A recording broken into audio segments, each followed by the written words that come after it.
नमस्कार मित्रों, अंकित coaching YouTube channel पर आपका हार्दिक स्वागत है।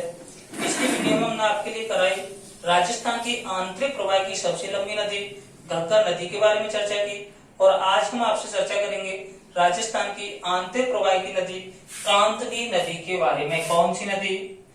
कांतली नदी। कांतली नदी। तो अगर आपसे क्वेश्चन पूछा जाए कि राजस्थान की आंतरिक प्रवाह की सबसे लंबी नदी, तो राजस्थान की आंतरिक प्रवाह की सबसे लंबी नदी घग्गर नदी, जो हमने पिछले वीडियो में पढ़ी थी। लेकिन अगर आपसे क्वेश्चन पूछा जाए पूर्ण बहाव की दृष्टि से, कैसी दृष्टि से? पूर्ण बहाव की दृष्टि से राजस्थान की सबसे लंबी नदी, तो पूर्ण बहाव की दृष्टि से राजस्थान की आंतरिक प्रवाह की जो सबसे लंबी नदी है, उस नदी का नाम है कांतली नदी। कौन सी नदी भाई? कांतली नदी। और कांतली नदी की जो कुल लंबाई है, तो लंबाई है इसकी 100 किलोमीटर। कितनी भाई? 100 किलोमीटर। तो दोस्तों, अगर आपसे क्वेश्चन पूछा जाए राजस्थान की आंतरिक प्रवाह की सबसे लंबी नदी, तो आपका आंसर होगा घग्गर नदी। लेकिन आपसे अगर पूछा जाए पूर्ण बहाव की दृष्टि से राजस्थान की आंतरिक प्रवाह की सबसे लंबी नदी, तो सबसे लंबी नदी कौन सी होगी?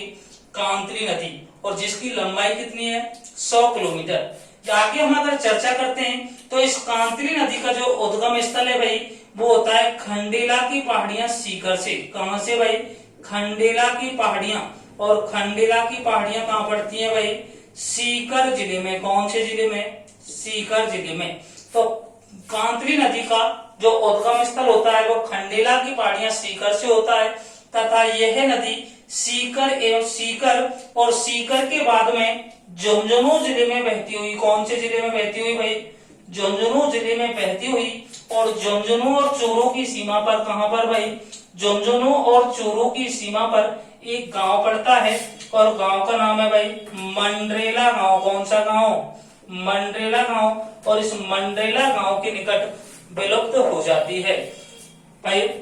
कांतली नदी के अगर उद्गम स्थल की बात करें तो इस नदी का उद्गम स्थल खंडेला की पहाड़ियां सीकर से होता है, तथा यह नदी सीकर में बहने के पश्चात झुंझुनू जिले को, कौन से जिले को?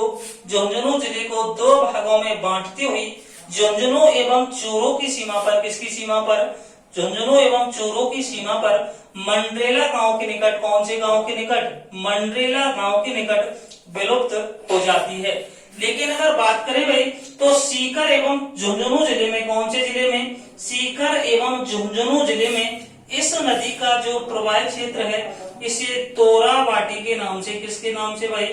तोराबाटी के नाम से। कई बार क्वेश्चन पूछ लिया जाता है कि किस नदी के प्रवाह क्षेत्र को तोराबाटी के नाम से जाना जाता है, तो तोराबाटी के नाम से कौन सा क्षेत्र जाना जाए भाई? सीकर और झुंझुनू। और सीकर और झुंझुनू में कौन सा क्षेत्र? तो कांतली नदी का जो प्रवाह क्षेत्र है उसे तोराबाटी प्रदेश के नाम से जाना जाता है। कई बार क्वेश्चन पूछ लिया जाता है कि झुंझुनू जिले को दो भागों में बांटने वाली नदी, तो झुंझुनू जिले को दो भागों में बांटने वाली जो नदी है, उस नदी का नाम है भाई कांतली नदी। कौन सी नदी? कांतली नदी। तथा इस कांतली नदी के किनारे राजस्थान में दो सभ्यताएं विकसित हुई हैं, और सभ्यता का नाम है, एक तो है भाई गढ़ेश्वर सभ्यता। कौन सी सभ्यता? गढ़ेश्वर सभ्यता। और गढ़ेश्वर सभ्यता है नीम का थाना सीकर में। कहां पर भाई? नीम का थाना सीकर में। तो इस कांतली नदी के किनारे राजस्थान में दो सभ्यताएं विकसित हुई हैं, जिसमें से एक तो कौन सी है भाई? गढ़ेश्वर सभ्यता, नीम का थाना सीकर। जबकि दूसरी सभ्यता है भाई सोनारी सभ्यता। कौन सी सभ्यता? सोनारी सभ्यता। और सोनारी सभ्यता कौन से जिले में भाई? झुंझुनू जिले में। कौन से जिले में? झुंझुनू जिले में। तो एक बार और भाई, कांतली नदी का उद्गम स्थल खंडेला की पहाड़ियां सीकर से होता है, तथा यह नदी सीकर एवं झुंझुनू जिले में बहती हुई झुंझुनू एवं चूरू की सीमा पर मंडरेला गांव के निकट, कौन से गांव के निकट? मंडरेला गांव के निकट, मंडरेला गांव के निकट विलुप्त हो जाती है। लेकिन इस नदी के प्रवाह क्षेत्र को सीकर एवं झुंझुनू जिले में, कौन से जिले में भाई? सीकर एवं झुंझुनू जिले में तोराबाटी के नाम से जाना जाता है, तथा यह प्रदेश किस नाम से भाई? तोराबाटी प्रदेश के नाम से जाना जाता है। पूर्ण बहाव की दृष्टि से राजस्थान की सबसे लंबी नदी कांतली नदी, और राजस्थान में लंबाई कितनी है भाई? 100 किलोमीटर। तथा इस किस नदी के किनारे दो सभ्यताएं विकसित हुई हैं? एक तो कौन सी? गणेश्वर सभ्यता। और गणेश्वर सभ्यता कहाँ भाई? नीम का थाना। कौन सा भाई? नीम का थाना। और नीम का थाना कौन से जिले में पड़े भाई? सीकर जिले में। जबकि दूसरी सभ्यता सोनारी सभ्यता झुंझुनू। और सोनारी सभ्यता कौन से जिले में भाई?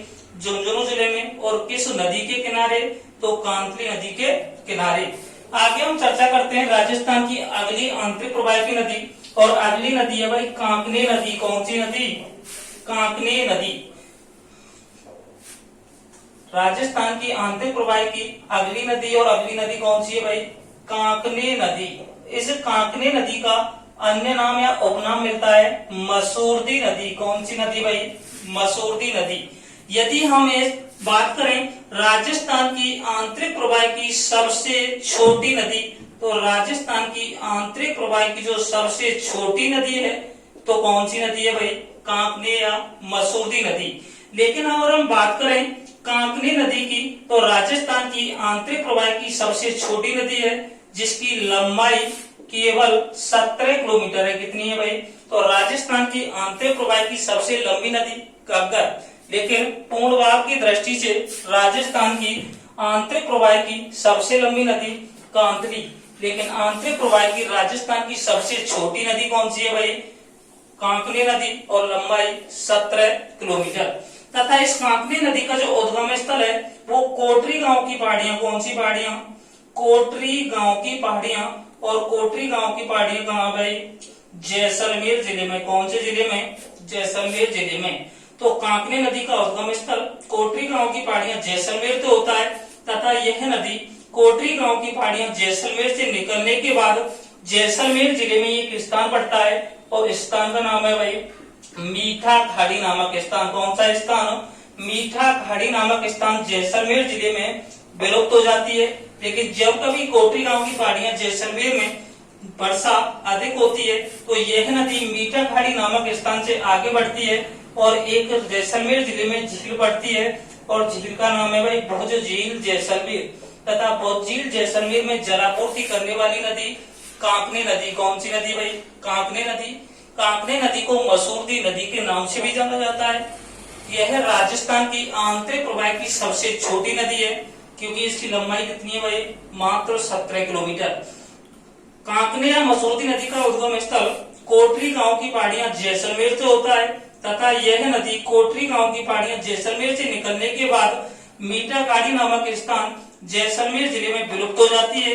लेकिन कोटरी गांव की पहाड़ियां जैसलमेर में जब वर्षा अधिक होती है तो यह नदी मीठा खाड़ी नामक स्थान से आगे चलती है और भुज झील जैसलमेर में जलापूर्ति करती है। नमस्कार दोस्तों, अगर आपको हमारी वीडियो अच्छी लगी हो तो चैनल को लाइक एंड सब्सक्राइब जरूर करें। धन्यवाद।